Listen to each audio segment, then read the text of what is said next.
Anti-Political Dynasty Bill, planong maisama sa SONA ni Pangulong BBM sa Hulyo. Report mula kay RH12, Milky Rigunan. Milky. Retea, gusto ng liderato ng Kamara na maisama ang Anti-Political Dynasty Bill sa State of the Nation Address ni Pangulong Bongbong Marcos sa Hulyo.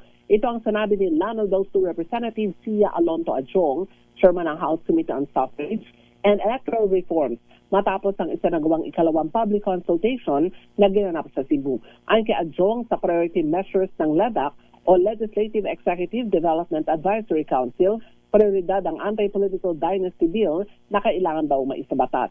Sabi ni Adjong, sisikapin itong matapos ang paglalakay sa panukala bago ang Lenten break ng Kongreso para maisama sa SONA sakaling mapagtibay ang bill. Ito rin ang dahilan ayon kay Adjong kaya patuloy ang ginagawa nilang public consultation upang makuha ang pulso ng publiko, stakeholders at iba pang mga sektor. Narito ang pahayag ni Representative Sia Alonto Adjong, Chair ng House Committee on Suffrage and Electoral Reform.